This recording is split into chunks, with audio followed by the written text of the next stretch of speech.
I've just gone ahead and decided to do all of the childhood books I could think to do now. I think this is the third or fourth painting in a row based off books I liked as a kid. This is another one where I just liked and focused on the pretty pictures and not any kind of story. It's this book called The Rainbow Fish, and I think it's about a pretty shiny fish learning to share some of his scales that he was so proud of and learning to give them to other fish. So it's for pretty young kids. But what I remember was that the fish was really pretty and that the scales it had was different from the rest of the art and done with some kind of shiny foil. If I was a better artist and had more patience, I would find some foil and cut it out to add a few shiny scales to my creature. But that's a lot of extra work, and I don't even think I have any kind of foil like that on hand. And it's probably clear that I'm not doing a rainbow fish.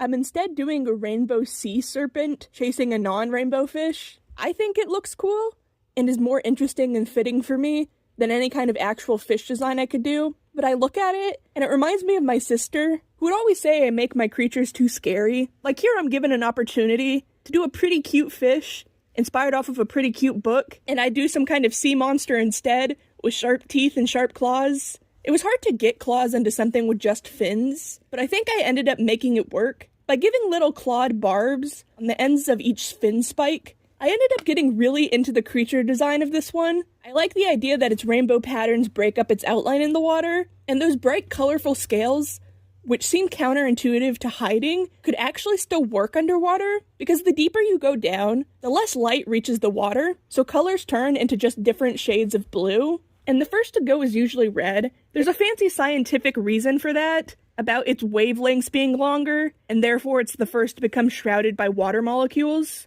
and become blue. So the pink stripes would probably turn more of a deep blue, and the green and teal stripes would probably blend into the water pretty well too. And I also later gave it this long rainbow tongue that ends in the color pink. I like to think it could be used to lure the fish to it, making it think the tongue was a worm or something. I don't know why I put so much thought into something like this, other than it just being a fun thought process to think about while I painted, and it made me add little details I otherwise wouldn't, like the claws and the tongue. But enough talking about the painting and subject of the video. I've yet to go on a long rant. This time it's about real-life rainbow fish. There's actually a type of fish called rainbow fish, and they seem to be an aquarium type of fish, but it really seems to only get its name from the iridescent scales that appear to be rainbow when they reflect light. Like how I talked about before with pigeons and their green and blue neck feathers, which aren't actually those colors at all. It's just light reflecting off of it to give the illusion of color. But I don't think the actual rainbow fish are the true rainbowiest fish of all. That would be the parrotfish, which is truly colorful, possessing both bright colors and iridescent scales, giving it double the rainbow power. It's also one of the only fish I can identify off of sight alone. That's because they are really identifiable. They have a huge forehead and small eyes with not a thought behind them. They look really silly and stupid, but also kind of cute. But their most identifiable feature are their beaks. And between that beak and its colorful scales, you could understand why it got the name parrotfish, but they actually play a pretty vital role in coral ecosystems. They eat the algae that can smother coral reefs. They also snack on dead coral, and their beaks break it down, and then they poo it out, and by doing so, create new sand, which I always had just assumed to be rocks that had broken down over time into dust. And while that's how some sand is created, it never occurred to me that it could also be crushed coral, and it especially never occurred to me that the process to turn coral into sand was by having a fish eat it and poop it out. But I think those two things technically also make the parrotfish a keystone species, as without them, the algae that they eat could overwhelm the reef, and by eating dead coral, it makes room for new, still alive coral and other sea plants. I've always found the ocean to be endlessly fascinating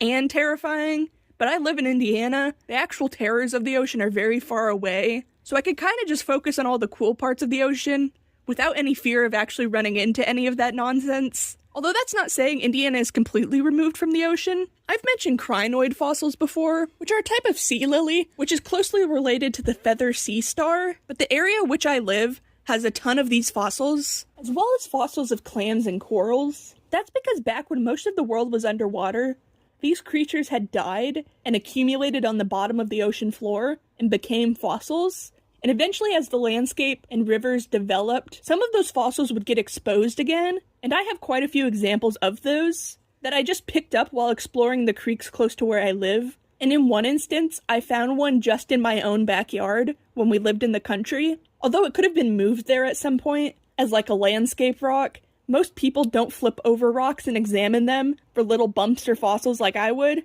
But I've always been like that. Whenever out on a hike or even at recess at my old small town school before it closed down, I would just look for and mess with plants and rocks on my own instead of really playing with the other kids. Again, probably a sign I was autistic, but at that age, I probably just seemed shy. But I was in my own little world looking for rocks and plants. When I was a kid, most of the playgrounds around me would have pea gravel, which is pretty self-explanatory. It's gravel the size of a pea, meant to break falls on the playground, but it was sometimes locally sourced. And so by sitting on the ground and picking through the rocks, you could sometimes find what we called Indian beads, which I think is an accurate name, because Native Americans would actually sometimes create necklaces with crinoid stems, as they are pretty naturally bead-shaped, and some of them are pretty intricate, with little segmented lines on the stem, but they were one of my all-time favorite things to look for.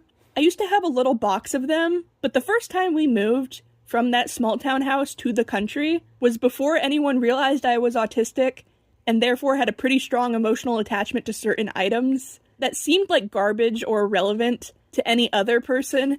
And so some of my things got thrown away or were lost in that move.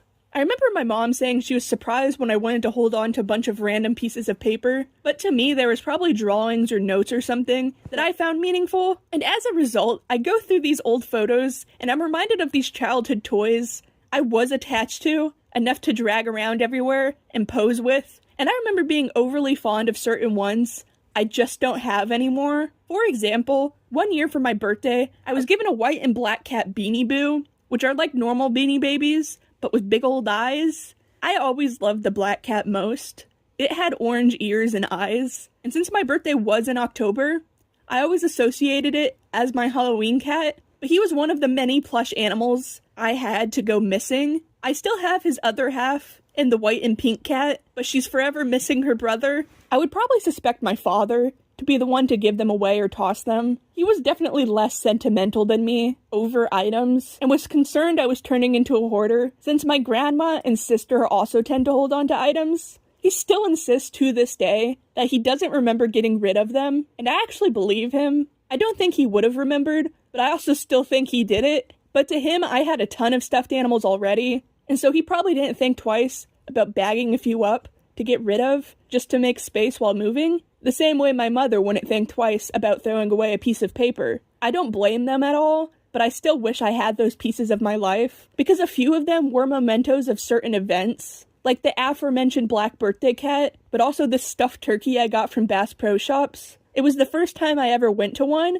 and I remember there being a whole entire water feature in there, like an entire fake creek and fountain. But it was on a trip to visit my sister when she still lived in Tennessee, and it was the only memento I would have had of the trip, if I still had it, because it was another one that had disappeared, and I vividly remember he would play a turkey call when squeezed, and I wonder if that annoying detail got him the axe. But yeah, that was a pretty long rant that ended in something completely unrelated to what I was originally talking about, but that's how I seem to write all of these scripts, and it's also just the way I talk, so I might as well embrace it. But I'm almost done with the sea serpent.